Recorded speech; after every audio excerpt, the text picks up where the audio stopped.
Hey y'all. So Karma and I just got Karma, say hi. Karma and I just got done playing fetch at the Coopville, not the park. It's over by the library. I don't know. It's where the farmers market is. And I've been away from the house for a little bit, running a few errands, and part of that has involved thinking through some themes that have been coming up recently between Megan and I.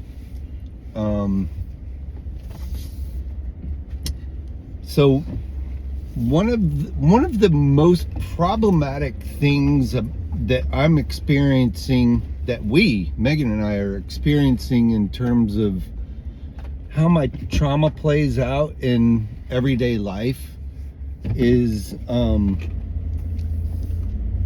the way that I perceive things that are said to me or done to me or whatever are always layered with some sort of a trauma response.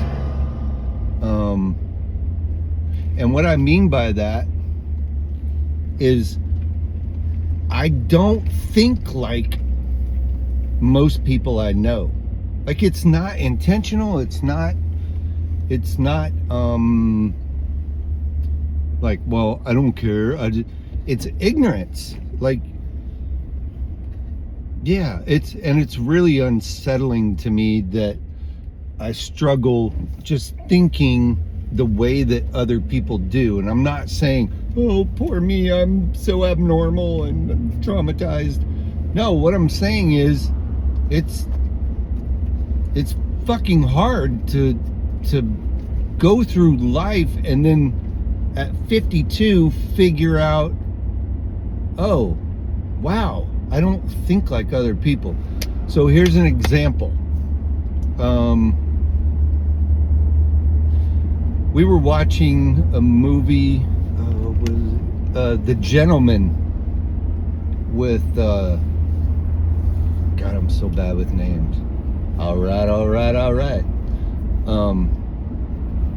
Matthew McConaughey.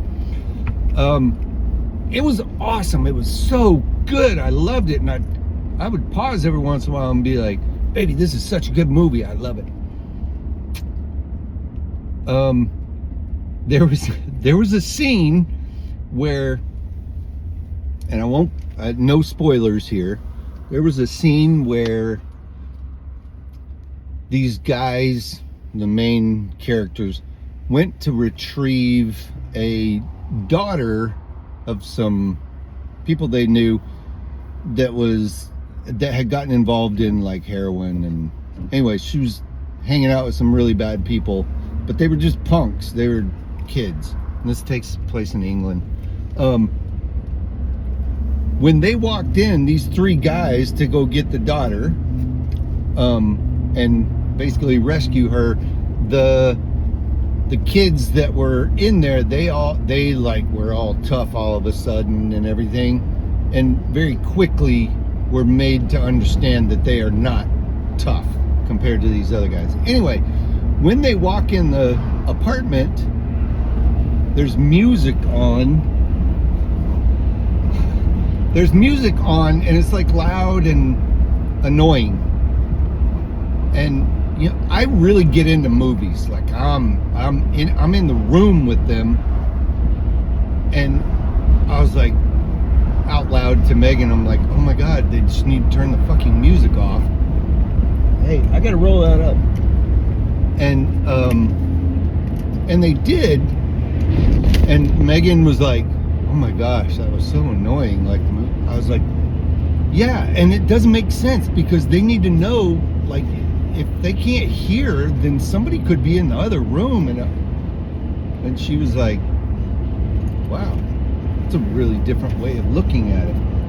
I was in protection mode. Like, I wanted to protect my boys that were fictional characters in a fictional movie about fictional scenarios, but my brain does not know the difference between real life and fantasy when it comes to like movies.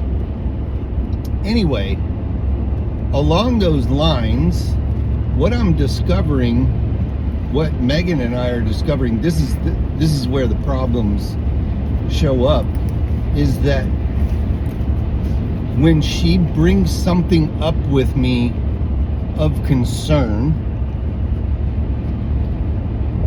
she says she's worried, or I'm concerned, and in my rational thinking, I know she's not lying. She's never lied to me.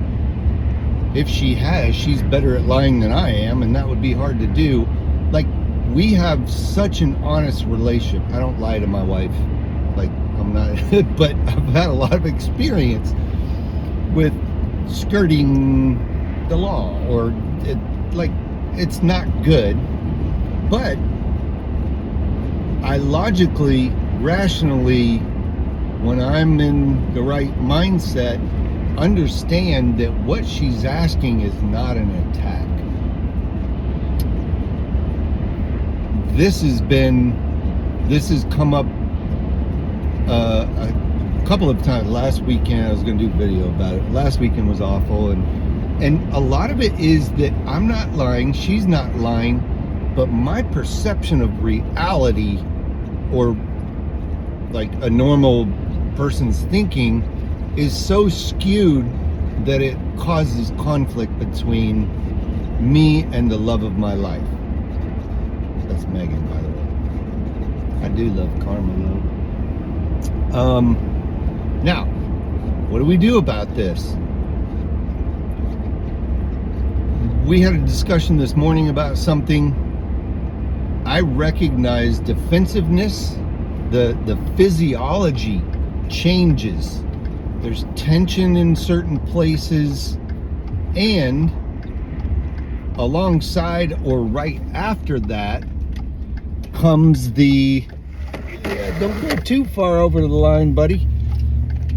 What happens is, I know that I'm right or correct in my thinking, and so I argue or discuss something from that mindset. When she engages in that with me, that discussion or that argument or that whatever it is, she's able to recognize it pretty quickly, which really sucks because I don't. So I walked away at one point this morning because I felt slighted, or like, I can't, it's still pretty fresh, but I can't really think straight about it. But I recognized that I was getting a little bit spun out, and I even said so, and said, I'm having feelings. I'm not really sure what it is, but they're defensive in nature. I have to be really careful when those feelings come up, because I don't know where that's going to lead. Like, as far as my words, I'm not a violent person. I'm not aggressive physically. I'm not. Don't you eat my sandwich? Oh. So it's not like I'm trying to be mean, or but I really operate from the perspective of, this is what it is, and this is how it is. And what I came to, the conclusion that I came to this morning was, I've never understood what it was like to be loved in such a way that every intention, every worry, every concern has nothing to do with being passive aggressive, has nothing to do with judging me, has nothing to do with saying I'm wrong or not good enough, but I hear that stuff. And it's really starting to bother me because the more I become aware of it,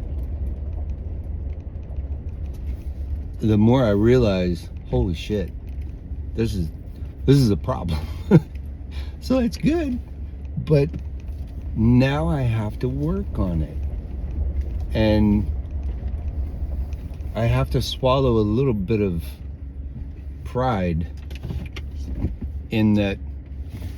You want to get out? I know that I'm an intelligent, kind, loving, compassionate person. I truly believe all that. I know that. I don't have to feel stupid. I don't have to feel like I'm not good enough. I don't have to feel like everything with any sort of, like, every conversation that is Megan approaching me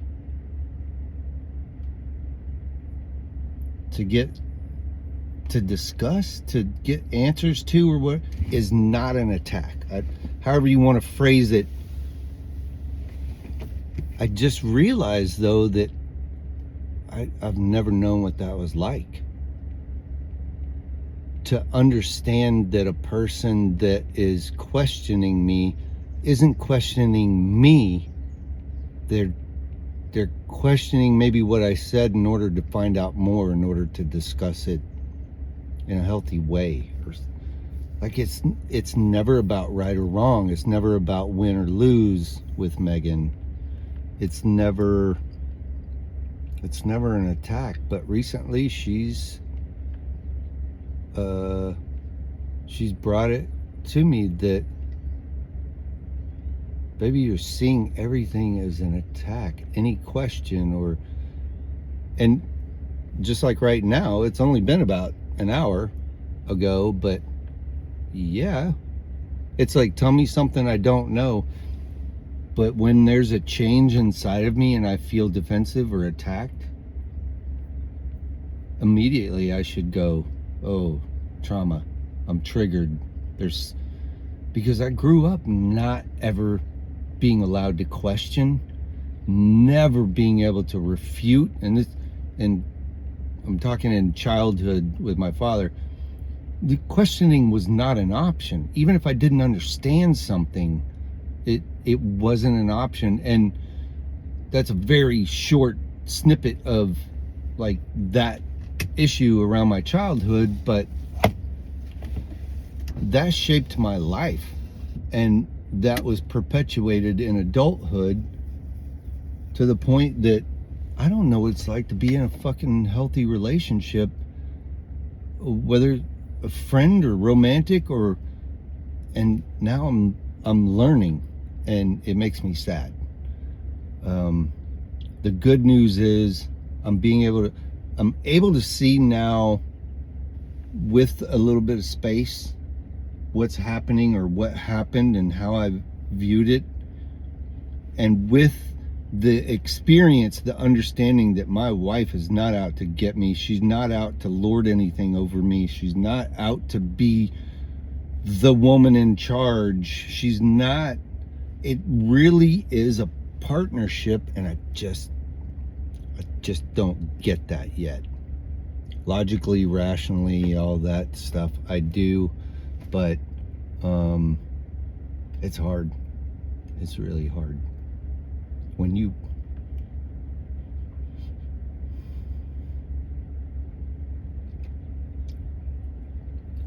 hurt people that only want to love you.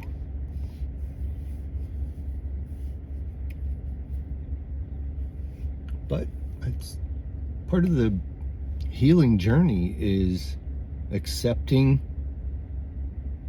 but not just accepting, changing for the better. Accepting, this is how I am, but I'm not okay with that. I'm changing for the better, but it does not fucking happen overnight. Anyway, I love you. If you're watching this, I don't even know who the hell you are, but I love you. you're worth it. And if I can change, if I can grow, if I can heal, then you can too. Trust me. I wrote down one thing last night, and I'll finish with this. It came to me. I'll do a video about my ketamine therapy, but it came to me post ketamine therapy. I said, healing hurts, but suffering is painful. May I be free from suffering. And the definition of suffering to me is wanting things to be different than they are right now. So, healing hurts, man, but it's worth it. It's not pain, it's just hurt. There's a difference. I love you guys.